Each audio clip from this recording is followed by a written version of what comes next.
गुरुर्ब्रह्मा गुरुर्विष्णु गुरुरेव महेश्वर गुरुर्साक्षात् परब्रह्म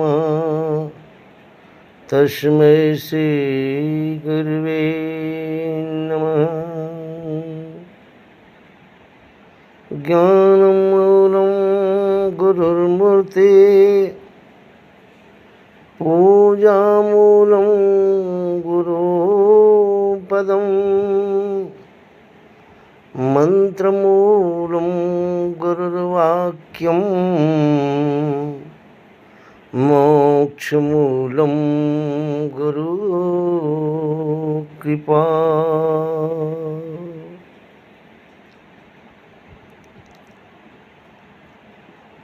यहाँ पर उपस्थित पारावर रूप में मेरी अपनी ही आत्माएं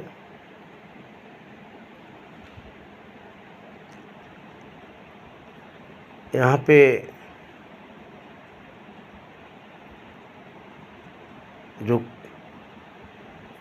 विषय चल रहा है नारद भक्त संहिता का, प्रथम सूत्र की जिसमें नारद ने प्रतिज्ञा की, अथा तो भक्ति व्याख्या श्याम,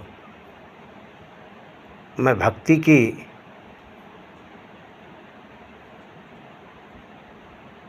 जन जन में प्रतिष्ठा के लिए जो उन्होंने भक्ति देवी से प्रार्थना किया था और उनके पिता और गुरु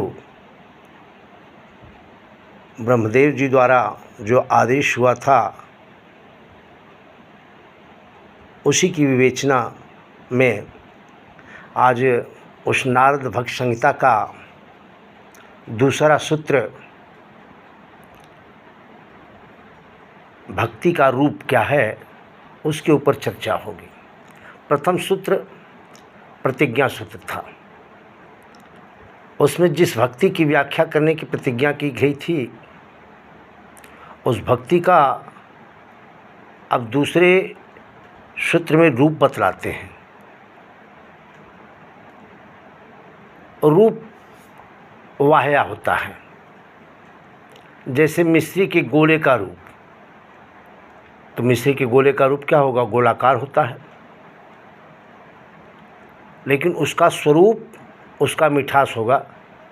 तो तीसरे सूत्र में भक्ति का स्वरूप बतलाया गया है, लेकिन दूसरे स्वरूप में उसका बहिरंग लक्षण,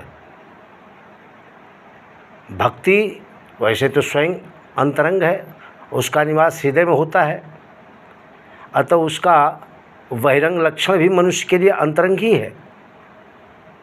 बहिरंग लक्षण का बस इतना ही अर्थ है कि भक्ति देवी अगर हृदय में आई तो यह कैसे और किन लक्षणों से जाना जाए कि भक्ति देवी हमारे हृदय में आ गई है। तो उसके लिए उन्होंने नारद संहिता में दूसरा सूत्र है, सा त्वस्मिन् परम प्रेम रूपा। सा मतलब वह, अर्थात भक्ति, तो वह इस प्रत्यक्ष वर्तमान परमात्मा में परम प्रेम रूपा है। भक्ति का रूप परम है, परम प्रेम है। जैसे मनुष्य का रूप है, कोई गोरा है, काला है, सांवला है, सफ़ेद है, पीला है। परम प्रेम क्या है?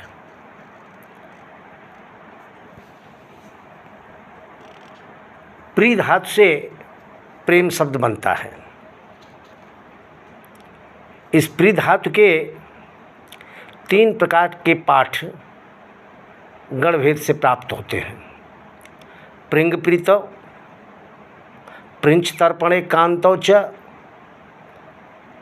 तथा प्रिंच तर्पणे।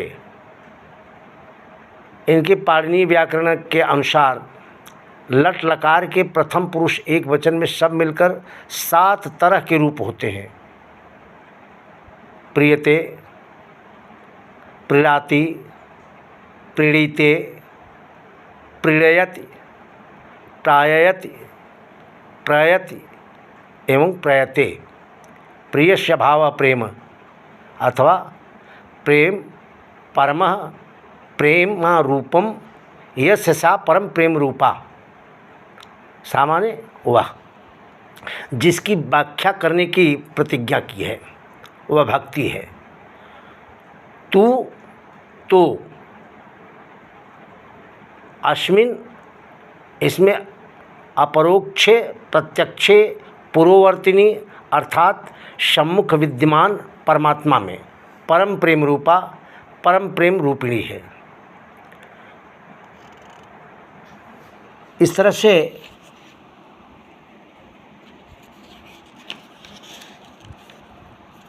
भक्ति के इस स्वरूप को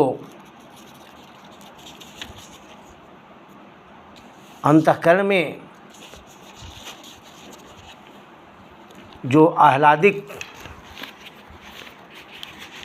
अहं तत्व की सात्विक तन्मात्रा से बना है, अतः वह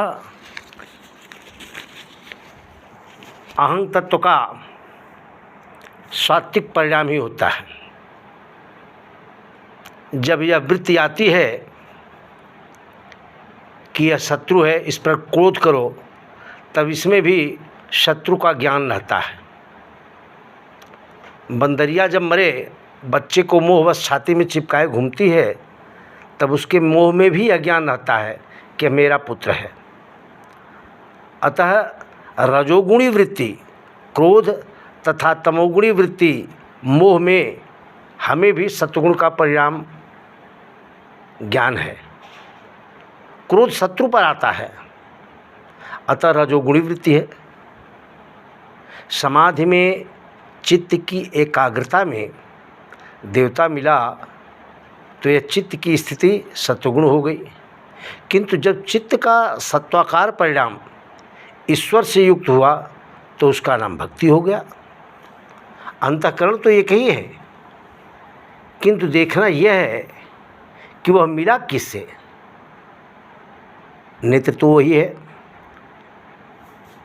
और देखने की क्रिया भी वही है, किंतु पाप पुण्य तो इस पर निर्भर है कि तुम क्या हो। तुम्हारे अंतःकरण में जो प्रीति है वह किससे है, परमात्मा से है या नहीं। तुम्हारी तृप्ति किससे है, तुम क्या पाकर तृप्त होते हो, खीर खाकर, धन पाकर, स्त्री पाकर या भगवान का ध्यान करके। तो इससे पता लगेगा कि तुम्हारा प्रेम कहाँ है।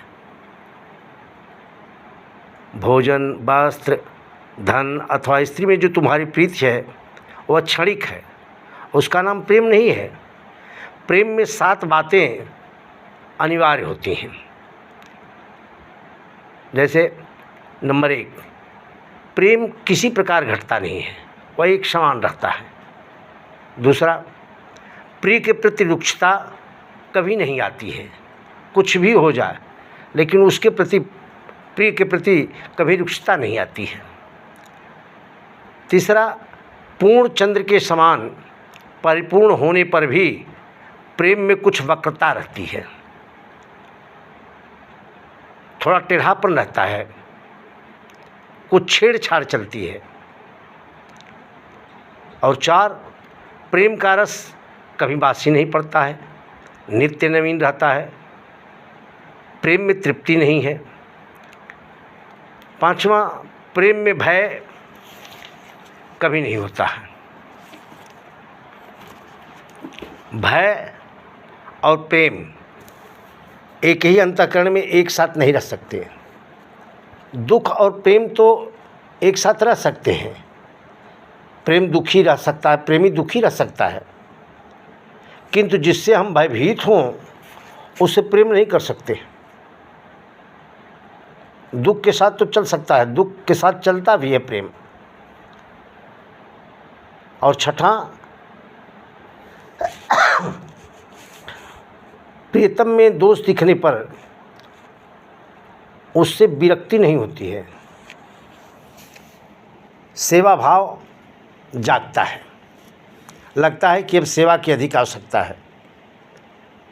दोष दर्शन से प्रेमी त्यागता नहीं, उसमें भी सेवा भाव रहता है।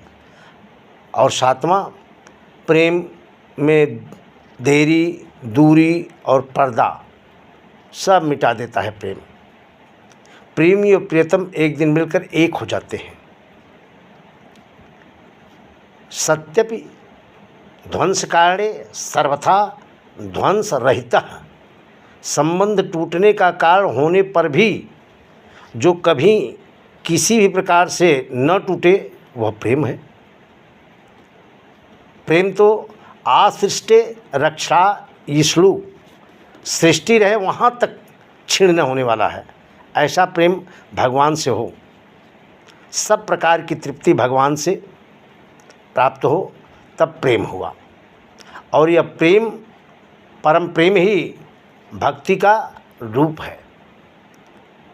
महर्षि सांडिल्य ने अपने भक्ति दर्शन में भक्ति का लक्षण बताते हुए कहा है, सा परा अनुरक्तिरीश्वरे। भगवान में परम अनुरक्ति, परम प्रेम भक्ति है। ये है नारद संहिता में भक्ति का दूसरा स्वरूप, दूसरा सूत्र।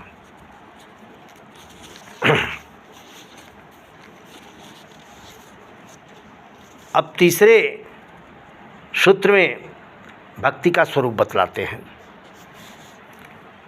जैसे आभूषण का रूप क्या है, हार, कंकड़, कुंडल आदि, उसकी गढ़न, पच्चीकारी आदि। पर कोई पूछे कि उसका स्वरूप क्या है, तो स्वरूप है स्वर्ण। इसी प्रकार भक्ति का रूप परम प्रेम है, यह उसका बहिरंग निरूपण है। लेकिन उसका अंतरंग जब निरूपण करेंगे तो भक्ति का स्वरूप इस सूत्र में बतलाते हैं कि अमृत स्वरूपा च, अमृत स्वरूपा च। वह मतलब भक्ति अमृत स्वरूपा है। इसी बात को महर्षि सांडिल्य ने अपने भक्ति दर्शन में कहा है कि तत्संस्थस्य अमृत तत्योपदेशात्। भक्ति का स्वरूप है अमृत। एक अमृत समुद्र मंथन के बाद प्राप्त हुआ था, जो स्वर्ग में है और देवभोग्य है। यह अमृत जरा रोग नाशक तो है, किंतु पुण्य को क्षीण करता है। देवलोक के प्राणी अमृत पीकर स्वर्ग में तभी तक रहते हैं जब तक उनका पुण्य क्षीण न हो जाए। भक्ति का स्वरूप ऐसे अमृत के तुल्य नहीं है। दूसरा अमृत कहा जाता है चंद्रमा में है। वह चंद्र किरणों के द्वारा वनस्पतियों में आता है और प्राणी भोग्य है। जौ, गेहूँ आदि जो अन्न होते हैं वह अमृत देह पोषक, क्षुधा निवारक तो हैं, किंतु उसमें जरा, मरण, शोक, दुख आदि यह निवारक नहीं है। भक्ति का स्वरूप इस अमृत से भी भिन्न है। श्री भगवत भोग अमृत है। जो भगवत भोग अमृत है, जिसका उपभोग केवल भगवान करते हैं, वह भक्ति का स्वरूप है। एक बार ब्रज में क्रीड़ा करते हुए श्री कृष्ण सहज भाव से राधा राधा बोलने लगे, तन्मय हो गए। और इस तन्मयता में ऐसा संगीत प्रकट हुआ कि संपूर्ण विश्व मोहित हो गया। उस दिव्य स्वर से आकर्षित होकर देवी सरस्वती ब्रज में आई। वहाँ जो उन्होंने मयूर मुकुटधारी नंदनंदन श्याम सुंदर को देखा, उनके ऊपर दृष्टि गई तो उस रूप रास पर मोहित हो गई। सरस्वती जी ने प्रार्थना की कि प्रभु मुझे दासी के रूप में स्वीकार कर ले, पर श्री कृष्ण ने उनका तिरस्कार कर दिया। तिरस्कृता सरस्वती जड़ हो गई और वह बांस के रूप में होगी।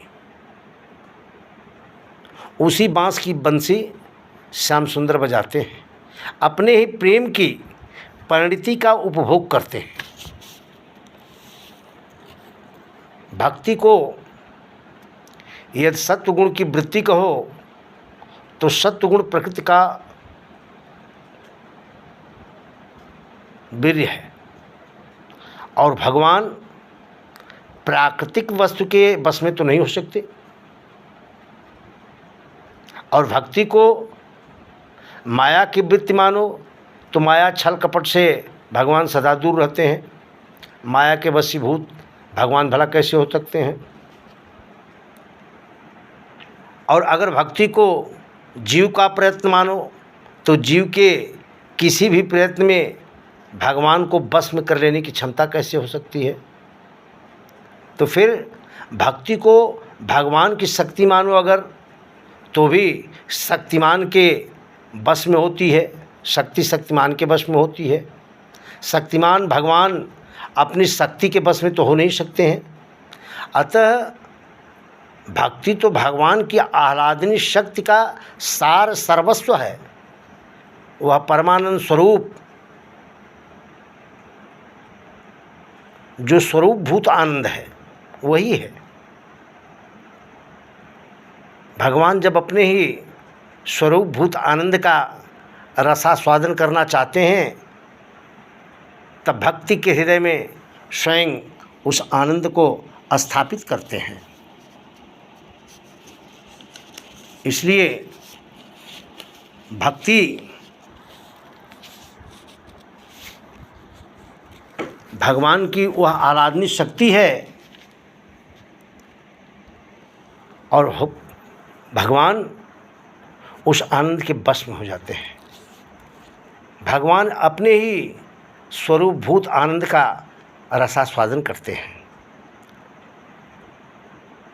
श्री कृष्णचंद्र अपने हृदय आनंद को बंसी के स्वरों में पूर्ण करते हैं। बंसी ध्वनि के द्वारा वह आनंद गोपियों के कर्णरंध्र में प्रवेश करके उनके हृदय में पहुंचता है, और जब वह प्रेम बनकर गोपियों के हृदय से छलकता है, तब उस प्रेम का आस्वादन करके भगवान तृप्त हो जाते हैं। इस प्रकार भक्त के हृदय में जो भगवान के प्रति परम प्रेम रूपा भक्ति है, वह भगवान का स्वरूपभूत आनंद है। अर्थात भक्ति स्वयं भगवान का स्वरूप है। अमृत स्वरूपा का यह अर्थ है कि भक्ति भगवत स्वरूप है। भगवान के बिना भक्ति रह सकती, न भक्ति के बिना भगवान रह सकते हैं। भगत भगवंत गुर चतुर नाम बपु एक। अमृत स्वरूपा भक्ति की सबसे बड़ी विशेषता है। सब साधन फल काल में अमृत होते हैं। जितने भी साधन हैं वह फल काल में अमृत होते हैं। अपाम सोम अमृतम अभूम, अर्थात धर्म करके स्वर्ग में जाएंगे और वहाँ अमृत पीकर अमर हो जाएंगे। किंतु धर्म अनुष्ठान काल में अमृत नहीं है। क्रिया काल में तो उसमें श्रम, संयम, तितिक्षा का कष्ट ही है। इसी तरह बात योग के लिए भी है। रस गगन गुफा में अजर झरे, वह रस योग का साधन प्रारंभ करते ही तो प्राप्त होता नहीं है। यम नियम आसन प्राणायाम प्रत्याहार धारणा ध्यान का जो दीर्घकालीन श्रम तथा तप करने पर तब कहीं समाधि की स्थिति आती है। अनाथ श्रवण करने चलोगे तब भी पहले संयम, नाड़ी शोधन, 1, 2, 3 या 5 बंद करने होंगे। साधन काल में योग अमृत नहीं है। ज्ञान के संबंध में विचार सागर में भी यही मान्य है, मल विक्षेप जाके नहीं, किंतु एक अज्ञान जो सब साधन रहित नर, सो अधिकृत मतिमान। पहले खट सम्मत साधन चतुष्ट से संपन्न बनो, तब ज्ञान के अधिकारी होगे। अधिकारी होकर श्रवण मनन निधिध्यासन करो, तब निधिध्यासन से महावाक्य जन्य ब्रह्मकार वृत्ति का उदय होने के अनंतर अविद्या निवृत्त होगी। तमेव विदित्वाम मृत्युम इह भवति। उस परमात्मा को आत्मा से भिन्न जानकर इसी वर्तमान काल में अमृत हो जाता है।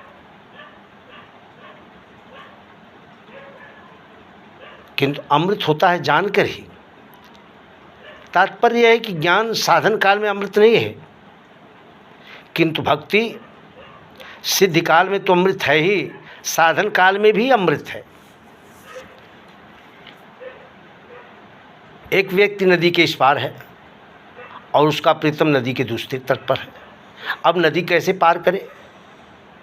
कोई चाहे तो तैर कर नदी पार कर सकता है, नौका में बैठकर स्वयं ही नौका खेकर पार ले जा सकता है, पर भक्त के लिए प्रीतम स्वयं ही नौका लेकर आ जाता है, हाथ पकड़कर नौका में बैठा लेता है और नौका में बैठकर वह व्यक्ति प्रियतम की रूप रास निहारने लगता है।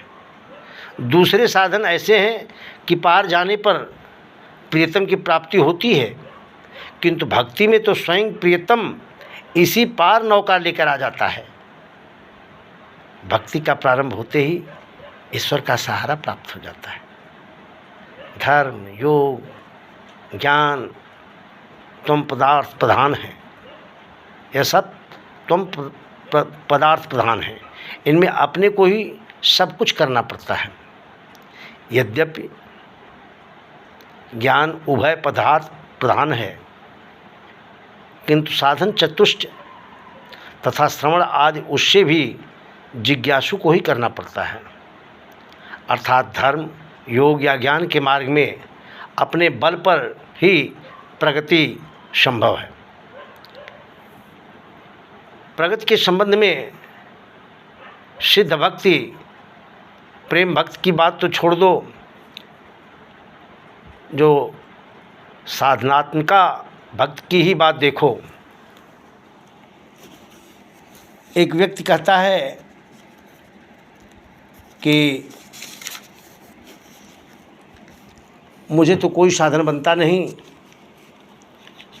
केवल जीवा से भगवान का नाम लेता हूँ। अच्छा,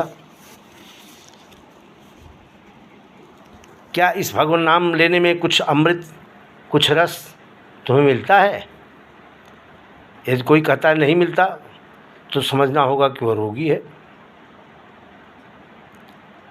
जैसे मिस्त्री स्वरूप से मधुर होते हुए भी पित्त के रोगी को मीठी नहीं लगती, पर पित्त रोग मिटाने की औषधि भी मिश्री ही है। मिश्री खाते रहो, रोग मिट जाएगा। पित्त शमित हो जाएगा तो मिश्री मीठी लगने लगेगी। इसी प्रकार जो अत्यधिक वासनाओं से ग्रस्त है, वह तो विषय रोग का रोगी है। उसमें भगवान नाम में रस नहीं आता। वासना अधिक हो तभी भगवान नाम नीरस या अप्रिय लगता है। अतः नाम लेना छोड़ो मत, नाम लेते जाओ। वासनाओं का नाम जप दूर करेगा। वासनाओं को नाम जप से ही दूर किया जा सकता है, और तब नाम में रस आएगा, क्योंकि भगवान नाम में तो अनंत माधुर्य है। रस गंगाधर के रचयिता पंडित राज जगन्नाथ जी कहते हैं, ने कहा है, मृद्विका रसिता सिता संसिता सफीतम च पीतम पज स्वर्या तेन सुधाप्यधाई कतिधा रंभाधर खंडितः सत्यं ब्रूहि मदीव जीव भवता भूयो भवे भ्राम्यता कृष्णेत्य अक्षरयोर्ध्यो मधुर्मोद्गार क्वचल लक्षितः। हे मेरे जीव, बार बार इस संसार की नाना योनियों में भटकते हुए तुमने अंगूर खाए हैं, मिश्री चखी है, उत्तम दूध पिया है और अनेक बार स्वर्ग जाकर वहाँ रंभा आदि अप्सराओं के साथ उपभोग भी किया है। अतः सच बताओ कि कृष्ण इन अक्षरों में जो माधुर्य उद्गार है वैसी मधुरिमा की झलक भी तुझे क्या कहीं मिली है? रूप गोस्वामी भी विदग्ध माधव में कहते हैं, तुंडे तांडवे निरति वितंते तुंडावलिलब्धे कर्ण क्रोड कडम्बिने घटयते कर्णारु बुद्धे स्पृहां चेत्ताहु प्रांग संगिनी विजयते सर्वेन्द्रियाणां कृति नो जाने जनिता कियद्भिर्मिते कृष्णेति बरद्वयी। पता नहीं कृष्ण के ये दो अक्षर कितने अपार अमृत से भरे हुए हैं, क्योंकि जब ये जिह्वा पर आते हैं तब मन आतुर हो उठता है। यह भगवान नाम समस्त मंगलों का भी मंगल बनाने वाला अत्यंत मधुर है। संपूर्ण वेद रूपी ललिताओं का यह परम शरमय ज्ञान स्वरूप उत्तम फल है। भक्ति का आरंभ करोगे तो पहला पद ही होगा भगवान नाम लेना, और उस नाम में ही इतना अमृत, इतना माधुर्य है, जिसका प्रारंभ ही इतना मधुर है, उसका परिपाक कितना मधुर होगा। भक्ति में दो बातें आवश्यक होती हैं, राग और भोग। राग का अर्थ है भगवान से प्रेम तथा संगीत, अर्थात भगवान के नाम, यश, लीला आदि का गायन कीर्तन। भोग का अर्थ है भगवान की पूजा। ये दो चीज़ें भक्ति के प्रारंभ में करनी ही है। इसलिए भक्ति एक ऐसी आह्लादनी शक्ति है ईश्वर की कि उन्हें, उनकी उपासना में जो हम उन्हें भोग लगाते हैं, उनकी अर्चा करते हैं, उनके भोग का चिंतन करते हैं। भगवान कैसे भोजन करेंगे, शयन करेंगे, लीला विहार करेंगे, इसका ध्यान हमें भोग में करना है। सब जानते हैं कि संगीत रसमय होता है और प्रेम तो रसमय है ही। भगवान को लगाया भोग सभी अमृत है। चरणामृत, प्रसादामृत आदि सब अमृत है, और भगवान के लीला विहार के चिंतन में तो अमृत ही अमृत है। वंशी माधुरी, रूप माधुरी, लीला माधुरी, भगवान की तो रोम रोम से अमृत झरता है। इस प्रकार भक्ति तो साधन के प्रारंभ से ही अमृत स्वरूपा है। यह अवस्था साधनात्मिका भक्ति की है। जब पराभक्ति प्राप्त होगी, दास, सेवा, सख्य, वात्सल्य, माधुर्य का अमृत प्राप्त होगा, तब उस अवस्था की तो कल्पना भी मन में नहीं आ सकती। अमृत स्वरूपा भक्ति सदा जीवित रहने वाली है। धर्म, कर्म, रूप, साधन, फल उत्पन्न करके मृत्यु हो जाता है। यज्ञ किया और स्वर्ग गए, स्वर्ग में तो यज्ञ होगा नहीं। योग रूप साधन भी फल उत्पन्न करके मृत्यु हो जाता है। योग से निर्विकल्प समाधि सिद्ध हो गई, फिर साधना की आवश्यकता नहीं है। ज्ञान भी, साधन भी फल रूप वृत्ति उत्पन्न करके मृत्यु हो जाता है। महावाक्यों के श्रवण से, मनन निधिध्यासन करके जो ब्रह्मकार वृत्ति का जो उदय हुआ है, वह अविद्या निवृत्त करके वह वृत्ति भी नष्ट हो जाती है। ज्ञान वृत्ति का नाश हो जाता है, केवल ज्ञान स्वरूप ब्रह्म रहता है। फिर श्रवण आदि साधन भला क्यों होंगे। अब देखो, भक्ति करके भगवत प्राप्ति हुई तो क्या भक्ति चली जाएगी? भगवत प्राप्ति से भक्ति बढ़ेगी या घटेगी? भक्ति तो बढ़ेगी। ये आराधना की राधा तो अजर अमर है, सदा एक रस एक अखंडित आदि अनादि अनूप, कोटि कलप बीतत नहीं जानत विहरत युगल स्वरूप। भगवान तथा श्री भक्ति का विहार कभी समाप्त नहीं होता, क्योंकि भक्ति तो स्वयं फल रूपा है। श्रीमद् भागवत में उद्धव जी कहते हैं कि दान व्रत तपो होम जपस्वाध्याय संयमे श्रेयो भी विविधश्चान्ये कृष्णे भक्तिर असाध्यते। अर्थात दान, व्रत, तपस्या, यज्ञ, जप, वेदाध्ययन, संयम तथा नाना प्रकार के कल्याणकारी साधन, योग आदि जितने भी हैं, सब श्री कृष्ण में भक्ति ही प्राप्त की जाती है। उन साधनों का परम फल यही है कि श्री कृष्ण की भक्ति चित्त में आवे। इस तरह से तीसरे में ये जो भक्ति का स्वरूप है, अमृत स्वरूपाच, आज उसका विवेचन हुआ। जय श्री कृष्ण।